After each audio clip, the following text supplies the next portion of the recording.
नमस्कार सर्वांचे कथालेखन मराठी स्टोरी या आपल्या चॅनलमध्ये स्वागत आहे.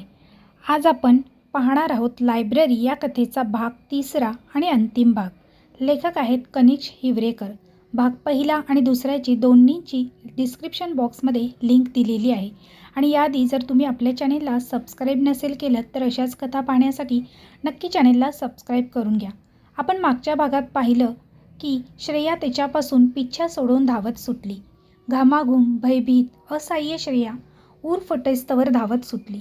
मध्येच बाकाला अडकळत खाली पडली.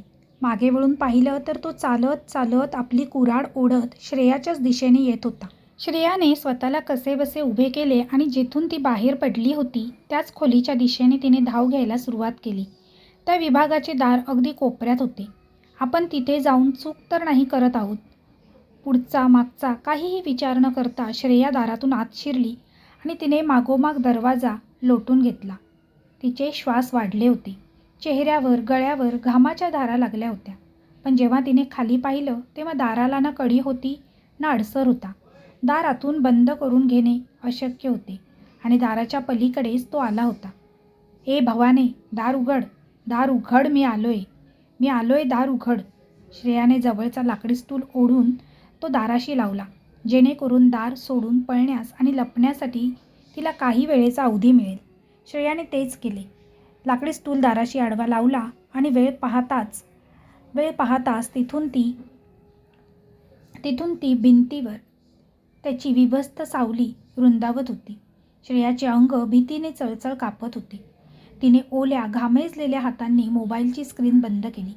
मोबाईल छातीशी घट्ट आवळून धरला आणि बाकाखाली आपले डोके झुकवून ती लपून बसली. चेहऱ्यावर हात घेतले आणि झाकलेल्या चेहऱ्यावरील बोटांच्या फटीतून तिने पाहिले. त्याचे कमरेखालील धोतर नेसलेले पाय पुढे आले होते. तो याच पॅसेजच्या अंधारात येऊन उभा होता. श्रेया ज्या बाकाच्या खाली होती तो 3रा बाक आणि शेवटचा बाक होता. त्याने एक एक करत बाकाच्या खाली डोकावून पाहायला सुरुवात केली.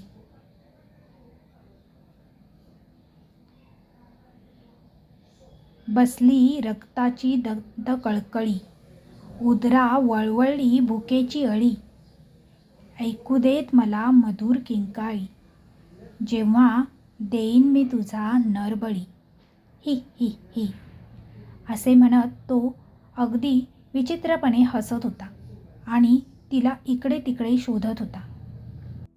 कुऱ्हाड खरडत जमिनीवर पाते ओरबाडत तो अंधारात आपल्या सावजाच्या शोधात आगेकूच करीत आला. निर्जीव या लाकडांचा सांगाडा त्याच्या अस्तित्वाला नाकारू शकत नव्हता. खोलीमध्ये पसरलेली दीर्घ शांतता फक्त त्याच्या कुऱ्हाडीच्या पात्याने भेदली जात होती. भयभीत श्रेया आपले अंग चोरून मुटकुळ करून बाकाखाली बसली होती. तेव्हा तो आला. अगदी त्याच 2 शेल्फच्या मधल्या आळीत येऊन उभा ठाकला. कुऱ्हाड उचलून त्याने 2 ते 3 वेळा जमिनीवर आदळली. घाबरू नकोस, बाहेर ये, काहीही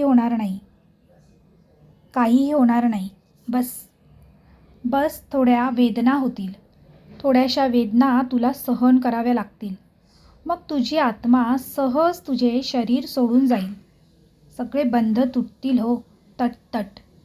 त्याचा तो भरदार दाढीमधला जबडा आ वासून तो हसला. त्याच्या मुखात लाल भडक जीभ वळवळली. प्रत्येक कोरलेला दात आता सुळ्यामध्ये तब्दील झाला होता. तुला विश्वास नाही बसत आहे तर तिला विचार. ती अगदी तुझ्या जवळच बसलेली आहे. तो अगदी दात विचकत तिला असे म्हणत होता. श्रेयाने जेव्हा ते ऐकलं तेव्हा तिचं अंग बर्फात बुडवून काढल्याप्रमाणे कुडकुड कापायला लागलं. तेव्हा श्रेयाला आपल्या उजव्या कोपऱ्याला काहीतरी चिकटलं. श्रेयाला एक गहिरा आश्चर्याचा धक्का बसला, ज्यामध्ये भीतीने उच्चांक गाठला होता. श्रेयाने वळून जवळ पाहिलं आणि खिडकीतून आलेल्या हलक्या प्रकाशात श्रेयाला आपल्या जवळच एक मुलगी बसलेली दिसली. श्रेयाला त्या क्षणी घृणा, भीती, थरथराट, किळस असं संमिश्र भावनांचा दंश झाला. श्रेयाच्या शेजारी बसलेली मुलगी आपल्या दोन्ही गुडघ्यांवर आपले हात गुंडाळून बसली होती. तिच्या सडसडीत बोटावरून गडद लाल रक्ताचे चिकट थेंब श्रेयाच्या पायावर गळत होते. त्या मुलीचं शरीर नग्न होतं आणि तिच्या सोडलेल्या शरीरावर इंचभर देखील त्वचा नव्हती. चेहऱ्यावर कवटीचा आकार दिसत होता. तिची मान वरती होती, जी हळूहळू खाली यायला लागली. श्रेयाने आपली किंकाळी त्याच पुस्तकाने दाबून धरली आणि ते धूळ बोलायला लागलं. त्या मुलीचं धूळ बोलायला लागलं. त्याने माझी अशी अवस्था केली आहे, तो तुझीही अशीच अवस्था करेन. ती मुलगी श्रेयाला म्हणत होती. आणि त्या क्षणी श्रेयाच्या डोक्यावरील बाक हवेत उडाला, जो त्याच नराधमाने एका हाताने सहज भिरकावून दिला होता. श्रेया त्याच खाली आश्रयाला बसलेली होती. त्याने तो बाक भिरकावून टाकला होता. त्याने आपल्या उजव्या हातामधील कुऱ्हाड उगारली आणि थेट कुऱ्हाड खाली आणली. पण श्रेयाने ऐनवेळी आपल्या माथ्यावर तेच पुस्तक आडवे आणले. पुस्तकाची जाडी एवढी होती की पुस्तकावर वार जरी झाला तरी ते फाटणार नाही. पण अचानक काहीतरी घडलं. कुऱ्हाड खाली आली नाही. श्रेया आपल्या मृत्यूची वाटच बघत होती, पण तो तो तो अचानक गायब झाला होता. त्याच्या अस्तित्वाचा कुठेही थांग पत्ता लागत नव्हता. तो अचानक कुठे गायब झाला? श्रेया रडवेल्या, घामेजलेल्या चेहऱ्यावर हात फिरवत घाम पुसला आणि जागेवरून उठून उभी राहिली. एक क्षण तिने पुस्तकावर नजर टाकली आणि तिला काहीतरी क्लिक झालं. त्याने वार का केला नसेल आणि अचानक त्याने वार का बरं थांबवला असेल, असा प्रश्न तिच्या मनात आला. श्रेयाला थोडा विचार केल्यानंतर कळून चुकले. हे पुस्तक, हो हे पुस्तक. या पुस्तकावर तो वार करू शकत नाही. नक्कीच या पुस्तकात असे काहीतरी आहे जे त्याच्याकरता बंधनकारक आहे. हो, नक्कीच या पुस्तकामुळे त्याने माझ्यावर वार केला नाही आहे. श्रेयाने पुस्तकावर मोबाईलची फ्लॅशलाईट लावून काही पाहण्याचा प्रयत्न केला. तिने असे काही पाहण्याचा प्रयत्न केला होताच की अचानक त्या खोलीमध्ये काहीतरी सरकल्याचा आवाज तिला आला.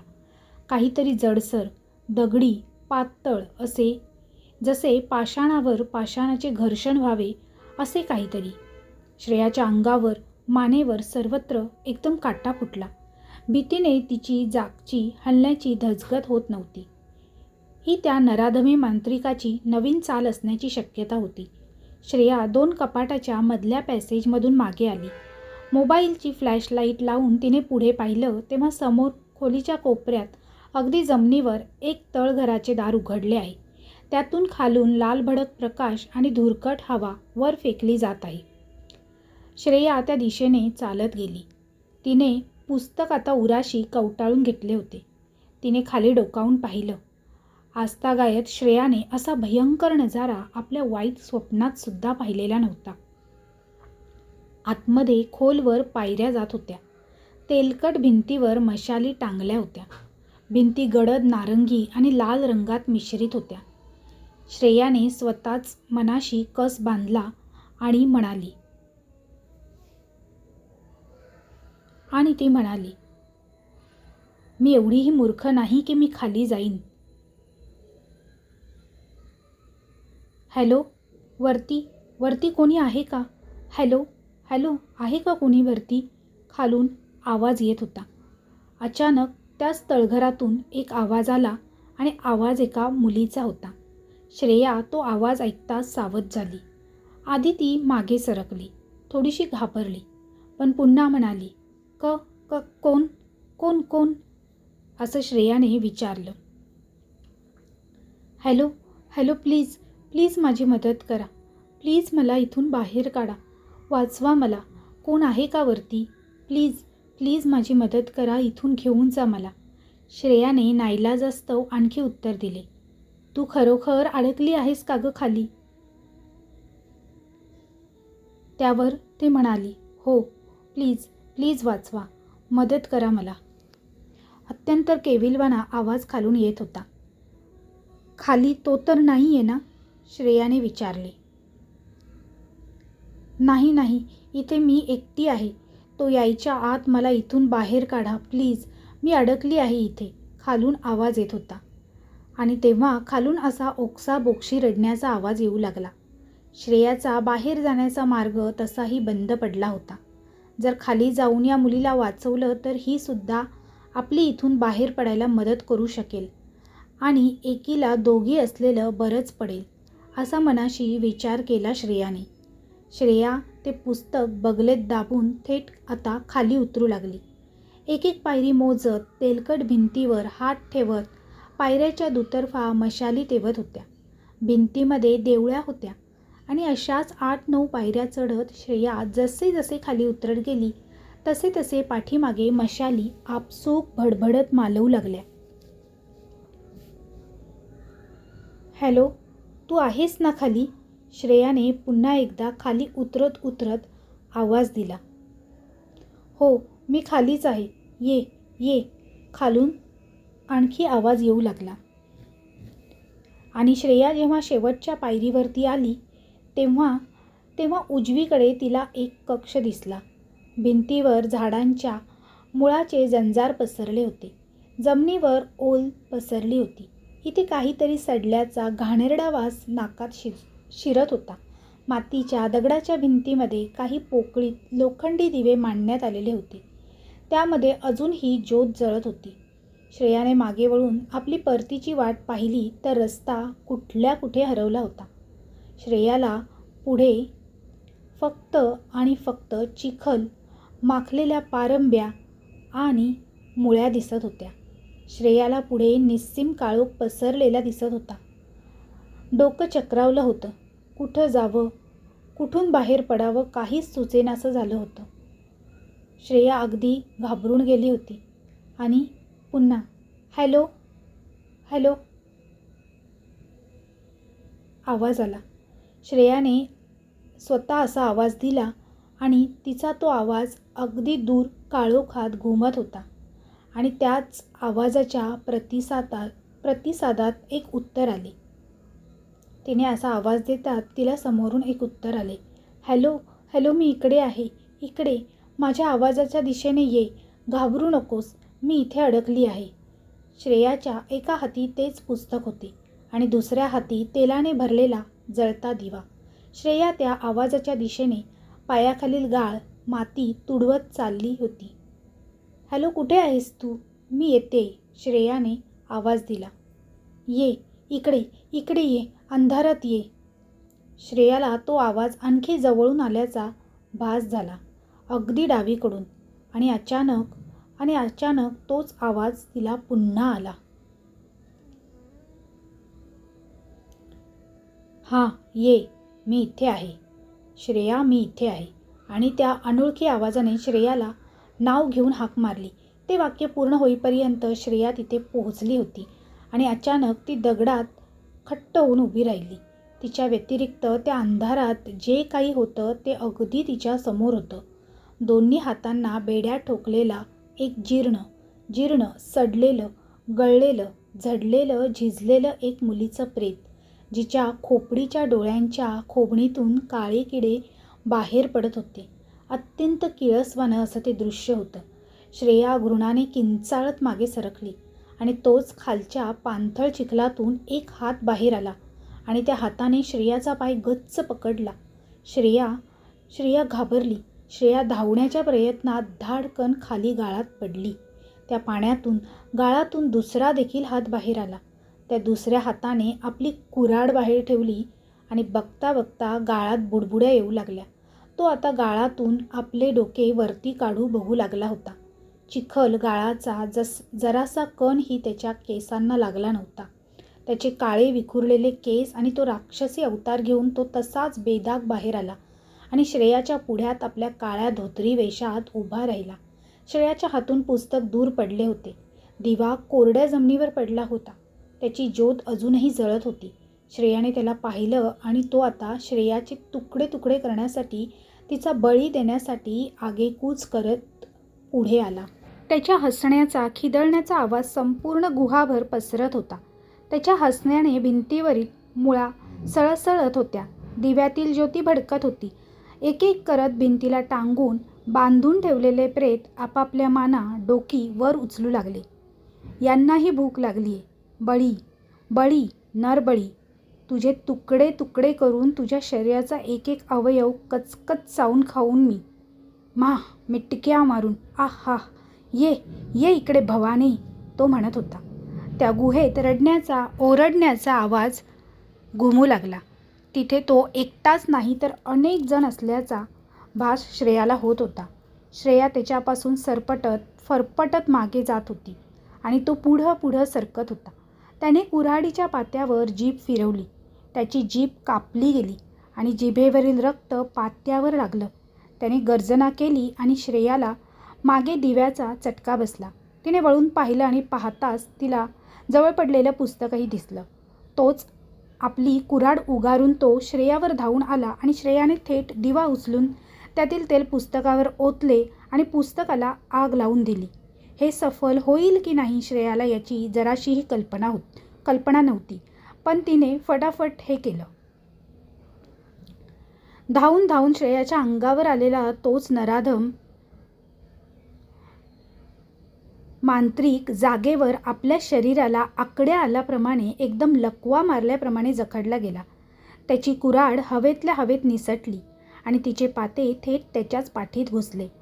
काळभोर रक्ताची धार त्याच्या पाठीतून बाहेर पडली आणि इथे पुस्तकाचे मुखपृष्ठ जळताच त्या नराधमाच्या शरीराचा भडका उडाला. त्याचं पूर्ण शरीर पेट घेऊन धडाधड जळायला लागलं. इथे एक एक पान जसे पेट घेऊ लागलं तसं तसं त्याच्या अंगावरील अवयव धातूप्रमाणे विरघळून शरीरापासून विभक्त होऊन विरघळून पडू लागला. अचानक त्या गुहेत विवळण्याचे आसुरी हास्याचे आवाज वाढले. तो त्याच अवस्थेत श्रेयाच्या अंगावर अगदी धावला आणि तिथेच त्याचा पाय मोडला. त्याचा जळणारा देह भस्मसात होऊ लागला. हळूहळू तो गाळात खेचला गेला आणि त्याच गाळामध्ये त्याचं नश्वर देह बुडून तळाशी तो गेला. श्रेया कशीबशी स्वतःला उठवून उभी करत होतीच की तिथे तिच्या परतीचा मार्ग झळकून उठला. श्रेया धावतच त्या दिशेने गेली आणि तिने माघारी वळून पाहिलं नाही. पण अंगात जरासा देखील त्राण आता उरला नव्हता. फोन चिखलाने माखून बिघडला होता. श्रेया धावत धावत वरती आली. या ग्रंथालयात आली आणि तेथूनही ऊर फुटेस तोवर ती दाराकडे धावली. पण जेव्हा दार जवळ येत होतं तेव्हा श्रेया शुद्ध हरपून बेशुद्ध होऊन खाली पडली. दरवाजा हवेने उघडझाप होत होता. रात्री तशीच त्याच चौकटीत गेली. श्रेयाला सकाळच्या कोवळ्या उन्हामध्ये कोणीतरी जोरजोरात हाका मारून उठवत होतं. श्रेयाला गदागदा हलवत होतं. त्याच आवाजाने श्रेयाला जाग आली आणि तिनं पाहिलं तर चेहरा तिला ओळखीचा दिसला. ती झोपेतून जागी झाली. ओह, थँक गॉड, तू ठीक आहेस, असा आवाज आला. आवाज नेहाचा होता. श्रेयाने नेहाला पाहिलं आणि अगदी गडबडून ती जागी झाली. नेहा बाहेर चल, इथून बाहेर घेऊन चल मला लवकर. खूप भयानक आहे ही जागा. नेहा पटकन बाहेर चल, श्रेया नेहाला म्हणत होती. श्रेया कोलमडत कशीबशी उभी राहिली आणि नेहाने देखील वेळ न दवडता तिला तिथून बाहेर काढलं आणि दोघीही बाहेर आल्या. मला रात्रभर तुझी किती चिंता लागून राहिली होती माहीत आहे तुला, नेहा श्रेयाला म्हणाली. नेहा, ही जागा खूप भयानक आहे ग, खूपच थरारक जागा आहे ही, श्रेया नेहाला घाबरत घाबरत म्हणत होती. आय नो, मी तुला तेच सांगण्यासाठी कॉलवर कॉल करत होती, मेसेज करत होती, पण तू काही माझा कॉल रिसीवच केला नाही, नेहा श्रेयाला म्हणाली. इथे या ग्रंथालयात एक भयानक मांत्रिक राहत होता. त्याने इथे खूप लोकांचे बळी दिले आहेत. ही जागा हॉन्टेड आहे, श्रेया नेहाला सांगत होती. मांत्रिक वगैरे मी सुद्धा ऐकून आहे, पण ग्रंथालय तर मी आजच ऐकते आहे. कुठे ग्रंथालय? इथे तर नुसतंच खंडर पडले, नेहा श्रेयाला म्हणाली. श्रेयाने सुद्धा पाहिलं की खरोखरच त्या ग्रंथालयाच्या जागेवर भलं मोठं खंडर उभं आहे. सगळ्या भिंती ढासाळलेल्या आहेत आणि दरवाजा मात्र तिथे सही सलामत होता. श्रेया आश्चर्याने पाहत होती. नेहा, अगं इथं इथं ग्रंथालय होतं, ती नेहाला सांगत होती. अगं श्रेया, कोणाला इथे ग्रंथालय दिसतं, कोणाला हॉस्पिटल तर कोणाला बंगला. ही जागा काही चांगली नाही आहे. तुझ्याप्रमाणे 5 जण असेच इथे येऊन गायब झाले आहेत आणि कधीच कोणाला ते सापडले नाही आहेत. आता थांबू नको इथे. चल चल लवकर, चल लवकर निघूया इथून, नेहा श्रेयाला म्हणाली. नेहा श्रेयाला सोबती घेऊन तिथून निघून गेली. दोघीही तिथून बाहेर पडल्या आणि आपली कथा इथेच संपली. तर मित्रमैत्रिणींनो, ही कथा कशी वाटली हे कमेंटद्वारे कमेंट करून नक्की कळवा. कथा आवडली असेल तर कथेला लाईक करा आणि तुमच्या मित्रपरिवारांसोबत शेअर करायला विसरू नका. तसेच तुम्हाला आमचा मराठी कथालेखन हा चॅनल आवडला असेल तर चॅनलला नक्कीच सबस्क्राईब करा. त्याचप्रमाणे व्हिडिओ आवडला असेल तर व्हिडिओला लाईक करा आणि शेअर करा. तसेच बेल आयकॉनवर ओकेवर सेट करा, जेणेकरून तुम्हाला नवनवीन व्हिडिओचे नोटिफिकेशन लगेचच मिळतील. पुन्हा भेटूया अशीच थरारक भयकथा घेऊन. तोपर्यंत सर्वांना धन्यवाद. Bye bye.